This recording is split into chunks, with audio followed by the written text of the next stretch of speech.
Hey guys, Dark Humility here with yet another Season 12 closed beta mini guide and demo. Straight fresh from the lab, we've got Cobra Strike. Cobra Strike. Gotta get that venom. They won't know what hit them. This build is crazy. Crazy. So, a lot of people might be wondering, well, I don't see anything on Cobra Strike in the patch notes. Why are you showing off Cobra Strike this season? What is going on? Well, Cobra Strike is one of those things where you get a lot of benefit from not using Stalker's Coal, which really didn't do much for your damage or for otherwise. And because you're able to boost your damage so much with Double Plague, which is what I'm using in this case, well, your damage goes through the roof, and not only that, you have 1 second cooldown to boot, so you no longer have to choose between the two. And this build is looking insane. The damage is absolutely absurd. You can use multiple mercenary types on this. It is clearing as fast as Phoenix Strike. Officially, because it no longer needs very specific. The reign of Stalker's Coal is over. If you didn't know, you no longer need it no longer has Dragon Fight cooldown reduction. And now if you get level 24 Dragonflight, even with just soft points, you hit 1 second. That means now the whole breadth of claws is opened up on every martial build. Every martial build got quite a bit stronger from that this season, except for the ones that didn't need any additional damage or didn't need any additional, I guess overall like smoothness and quality. So otherwise, it is what it is. Yes, definitely rectangle. That does happen. Anyway, we're going to go over, of course, the stats, the skills, the gear, the mercenary, of course, and we're going to be showcasing some maps here. So, we got everything you could possibly need, of course, to obtain this. Make sure, of course, to check out my other mini guides and demos and all of my season guides that I create while actually playing the season that are on hardcore as well on my YouTube. And just check them out here. Make sure to follow and get all those beautiful guides. We have anything season 10 plus is anywhere from very accurate to almost entirely accurate. So definitely check them out. You can get some nice inspiration for how to build your characters. Alright, so let's go over the stats on this. We've got enough strength to wear our gear. You have enough dex to wear our gear. I did put a little bit more for attack rating, so I kind of dumped a bit more. I can already tell that I'll be your best friend in this forsaken I like to camp. have about 10,000 AR, maybe 9,000 AR at the very least on martial builds. If we're not using Infinity. If we're using Infinity, you can go quite a bit lower than that, but this build does not use Infinity because it's a poison build. So poison, we're actually going to get the Mercenary to help us out with lower res proc, so that's what we're gonna do. There's actually many options for the Merc though. You can go like Doom Mercenary for the freeze and the Holy Freeze to make it safer to jump into the monsters. You can go Rapture on the Act 5 Merc, which will get right up in there, and also proc lower resist with Innocence. We're gonna use an Innocence Pus Spitter proc approach on an Act 1 though, so I also have Vigor Aura, so I just run really fast. Vigor plus burst of speed is kind of absurd, so we're just gonna be a freight train just running through these monsters. It's gonna be fun. And so that, of course, we want as much poison damage as possible. So percent poison skill damage plus skills and negative poison resist. Of course, also lower resist the curse. Going to be pretty big for us here, allowing us to truck through pretty much any monster in existence, including poison immune ones for the most part. Of course, we also have this poison creeper helping with the debuff as well, which is a skill from a druid, but you can use a carrion wind to do that. And we just have all the debuffs and all the monsters and all the damage, and It's pretty crazy. I actually imagine this build would do pretty well in like high player count, even in maps, because the damage is just that crazy. Then you got like life. You've got my res kind of sucks, but that's okay. Should have enough health to overcome that, at least for purposes of showcasing the damage. Disclaimer, once again, on all of these tests, you cannot test corruptions on the closed beta. So, at least not for the most part. Some closed betas, they might allow it towards the very end, but no corruptions. So, missing a lot of like LPK and other sustain, maybe missing some DR, missing a lot of stuff. So, can always be, always make that a bit better in general. All right. We have good FHR. It's good for when we do get hit. And overall, your main thing is you want your attack speed to be maximum. One thing that runic talents help with is they give us great frames. So if you put a few points into burst of speed, you basically don't need much attack speed at all. You put 7 points, you don't need any. So, or 7 or 8 points, something like that. And then you don't need any attack speed using runic talons. So that is really cool. Got max. We got pretty good sustain for mana leech and life leech though. And another thing is charge 2 does give us on Cobra Strike itself does sustain us very well. So this build has a lot of natural sustain. We're mostly just missing like res and DR, which once again, it's really easy to clean up a build just by maybe having slightly different gear options, and as long as you have corruptions, you can clean up a lot of things that are kind of weird, but I kind of just want to showcase how ridiculous the damage can be. Of course, cleansing aura on plague is great for getting rid of amplify damage, so that's really good. Of course, we also got skills, so we got max venom and max cobra strike. You're going to use venom as it is a synergy for cobra strike. You're going to pre-buff it, but the damage speaks for itself. You need level 24 Dragonflight to hit that cooldown now in Season 12, so that's probably the biggest change that has really made insane waves for all the martial builds. I mean, a lot of the martial builds got changes, they got buffed in various ways, but this one, mainly the Dragonflight just being very huge and then taking it off of Stalkers, really opening up the pool of options, making this build powerful while also having great chaining ability between monster packs, so that's really good. Got 1 point blade shield, which helps with procs like life leech and stuff, so that's good. And then we got, of course, you know about blade shield. The Mercenary has blade shield. The Mercenary is going to use that too. Of course, we got a max shadow warrior as well, so that's really cool. Help us tank a bit. We got 2 weapons, so we're going to use weapon block. Let's freaking go. Get decent. We got decent breakpoints there. If you want to hit 32 block rate, though, you need at least some source of it, so we have it on 1 water walks right there. Then we max claw and dagger mastery for attack rating mostly, and get enough burst of speed to hit max attack speed. And of course, also make use of Cloak of Shadows if things get really hairy, obviously. And you can definitely take out that sight from those archers. And then we got Mercenary. Act 1. I like the Vigor Aura boost and the fact that she has the lower resist bow. You can go Rapture, that really expensive new rune word kind of, since Season 10, I believe. And you can proc lower resist with that too on an Act 5. And that's also a very solid approach. And he gives you better bow as well, so that's kind of nice. You can also go Act 2, Holy Freeze at Defiance, which will make you quite a bit tankier, but provides nothing in the way of debuff reduction. So if you're using that approach, probably don't want to run poison immune maps ever.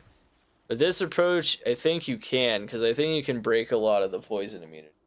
I think I've tested that on at least a lot of the tier 1 and tier 2 maps, maybe not tier 3, depends.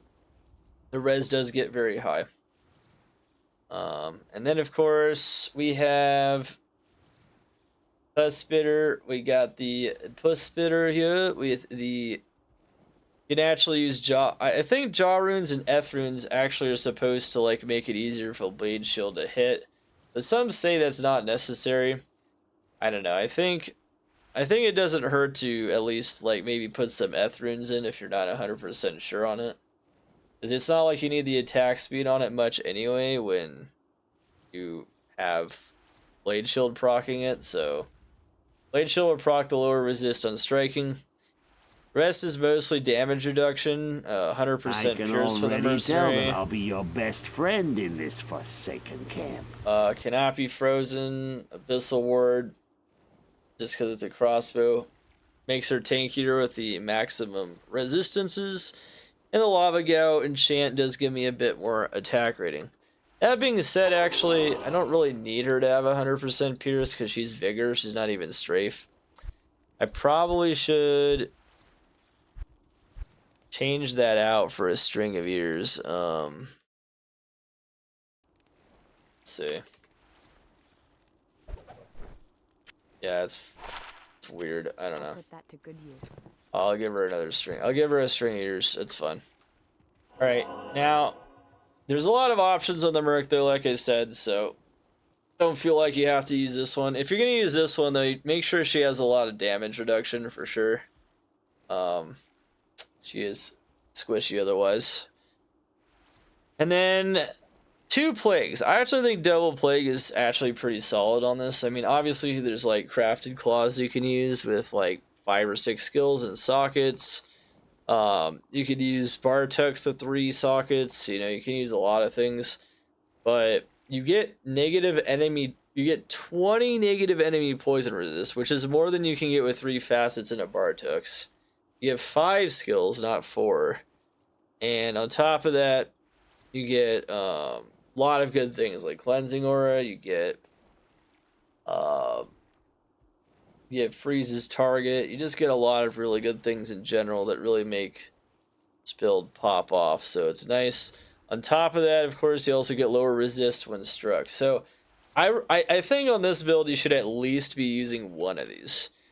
2 of them, though, isn't bad either because the damage from the double negative enemy poison resist is pretty insane. So that's pretty cool. So you notice they both give poison pierce, so that's really good. Ramble, lots of poison damage. You can also use like Venom Ward and Venom as well. So buffed in Dariel's Visage. This item's been buffed, so this now has Poison Pierce, but it lost some attack speed. So Poison Pierce, it just makes it even stronger. It already was really good for this build. Of course, depending on the setup, you can use Steel Shade instead of Water Walks. There's a lot of options. But now that it has Poison Pierce and 2 skills and attack speed, pretty hard to avoid for this build, I would say. You got Martial Skill Amulet, which is, you know, it's because we can do on the beta, unfortunately. You got Venom Grips. Venom Grips giving us poison skill damage. You can also use 220 Martial Gloves, but this stat does tend to be very good on poison builds, just in general. Carrion Wind giving us that Poison Creeper, so further debuffing Poison Res on top of lower resist, really good. Life Leech, DR, cannot be frozen, more dex and attack rating. And Water Walk, so that we have the block rate, and it also gives us dex and life, so that's really solid for this. And then Martial Skillers, Life, Res, Fast Rate Recovery, Annie, Torch. There you go. Our defenses aren't perfect on this build, but I'm sure you'll appreciate how ridiculous this really has gotten. So, without further ado, let's take her for a spin. Let's go.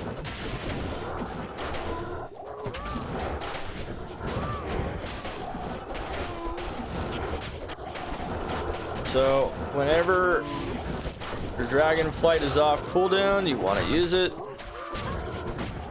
If you can. Like it like block locked or something. So the 32 breakpoint on the assassin is really solid. She has good block rate frames, but still, nothing that says you can't go for like 86. We forgot blade shield. That's right. Yeah, I bet.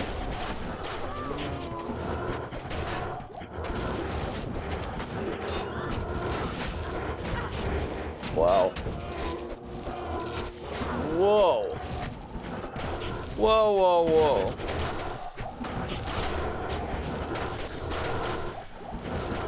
Like I said, lacking a bit of damage reduction.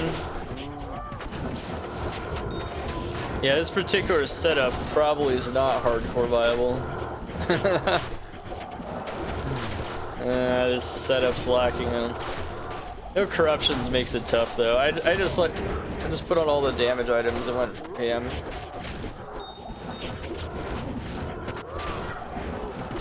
You can see though, if you just keep chaining though, it's crazy. Jesus. Wait, what? I desynced into the cows and died? Wow, that's crazy. Well, that can happen. What's actually interesting is you can, let's see. I could put on more DR if I wanted to. You know, I really could. This build does so much damage. At the same time, though, I almost don't even care. Afternoon. Yeah, I'd go vamp gaze. Yeah, honestly, you could go whatever you want. You know, you could go Koa, vamp gaze. Do I have that Crown of Ages that has, I guess I don't have enough strength for that, though.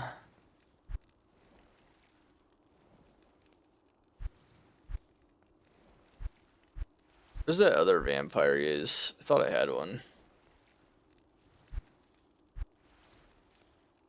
I ran out of vamp gazes. Well, that's okay. But you'll see that.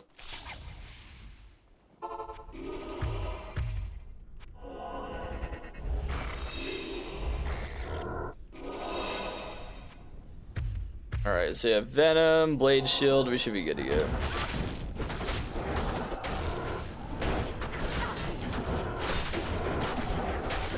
I don't know why those cows are particularly so strong. But yeah. Oops, I forgot this shadow area.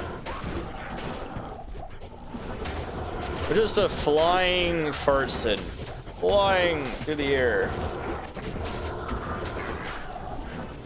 Death to all upon us.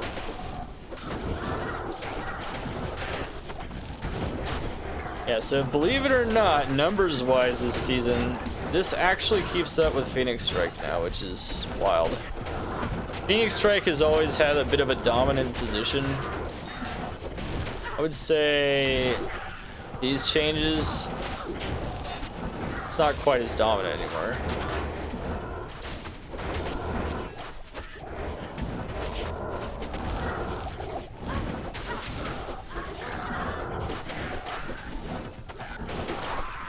As you can see, there's another map absolutely torn to shreds. Yeah, there's a lot of alternative items. Like, your damage is so high that unless you're doing fortified maps, probably should just stick to getting a bit more higher DR. It's fun to show nonetheless, though.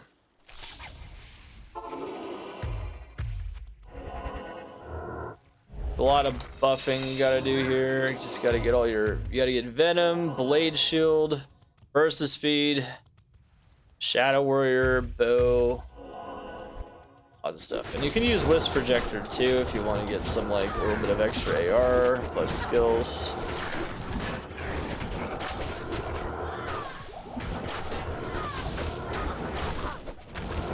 Those cows had, like, insane damage. They might have had a lot of LE conversion. It's okay. I'm not even dying in this throne. Not really. Not as fast. I'm sustaining pretty well. Throne is very dangerous, so That does happen though.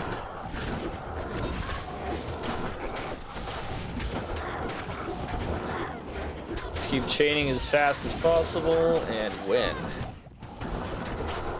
Robust Strike is back, and let me tell you, Blades of Ice 10 is also stronger than ever this season. Fists of Fire is stronger than ever, able to use the Fire Leader's Talons like proper. The Claws of Thundersin gaining a bit of quality of life. And you know how much I love all these builds, so. Only that Dragonflight cooldown looks a bit better. I even tested Kixen, yeah, Kixen. Martial builds are definitely a really fun place to play this season if you're looking for it. They're looking really strong, way more options.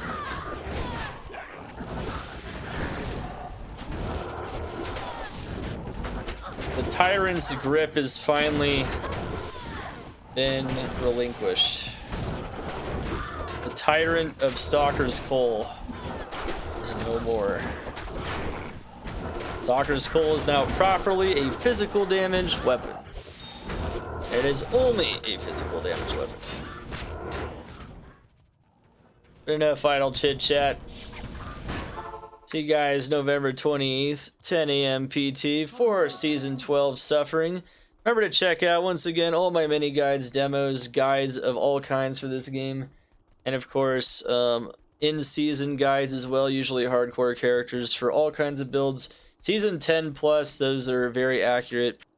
Check those out as we await more good stuff from this incredible Season 12. I will see you guys then, though. I'll see you guys in the next one. Dark Humility over and out. Let's get it. Let's smash it. GG.